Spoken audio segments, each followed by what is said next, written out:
मेरठ क्षेत्र के जितने भी लोग आए सबका धन्यवाद।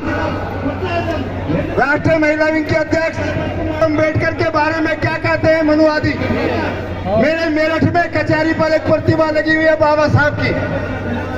मैंने सब सुना है, वहां पर घूमते जो मनुवादी घूमते हो क्या कह रहे थे, इतना तो खतरा इस अम्बेडकर से जीते जी नहीं था जितना मरने के बाद मूर्ति से खतरा हो रहा है।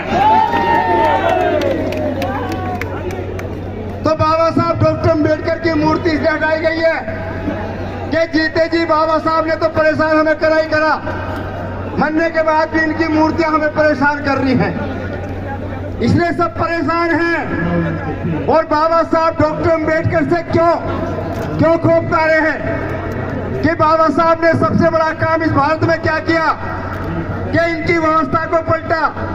जो धर्म ग्रंथ के नाम पर चल रही थी भारत के अंदर, क्या व्यवस्था चल रही थी इनकी, सबको बांट के रखा था और बाबा साहब ने सबको जोड़ के रखा है।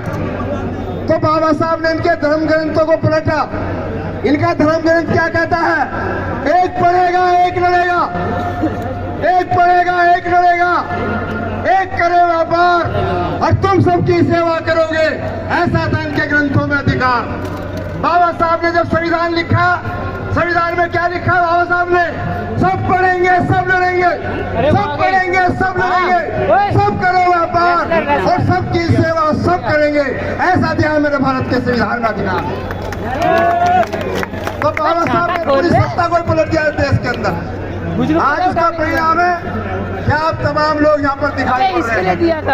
बाबा साहब डॉक्टर अम्बेडकर के जो काम है उन्हें देख के तो यदि इस देश के 33 करोड़ देवी देवता या जो भी जिसको मानते हो, जो ऊपर बताते हैं, वो भी क्या कह रहे हैं कि खुदा भी आसमां से जब जमीन पर देखता होगा या भगवान भी आसमां से जब जमीन पर देखता होगा, अरे इस अम्बेडकर को किसने बनाया 1000 बार सोचना होगा।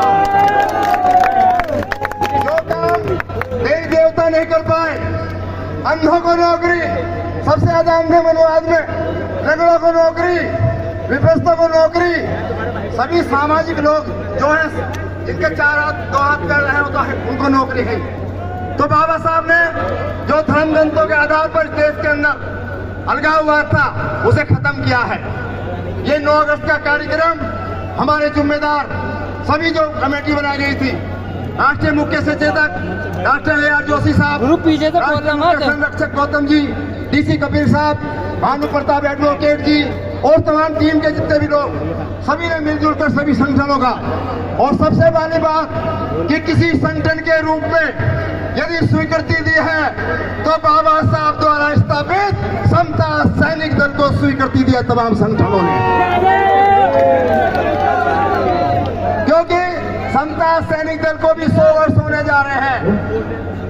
24 सितंबर 1924 को 1925 वाले सत्ता में बैठे हैं और 1924 वाले सत्ता के बाहर हैं। इसलिए आप ये तय करके जाएंगे जंतर मंतर से कि आपका जो चुनाव होगा ये सब बाहर होंगे और हम सब संसद भवन में अंदर होंगे या विधानसभाओं में अंदर होंगे। समय की बात कहता है, इसलिए दल का आभार करते हुए, तमाम पदाधिकारियों का आभार करते हुए मैं पुनः, क्योंकि 14 अक्टूबर का समय दिया गया अंतिम दिवस का, इसलिए अभी तैयार करो कि कुएं को तालाब में बदल दो, कुएं को तालाब में बदल दो, दिए को मसाल में बदल दो। हम मुतमईन हैं, हम भी पहुंचेंगे मंजिल पर। यदि 4 भी है तो 4 में बदल दो। जय भीम, जय भारत, जय भारत।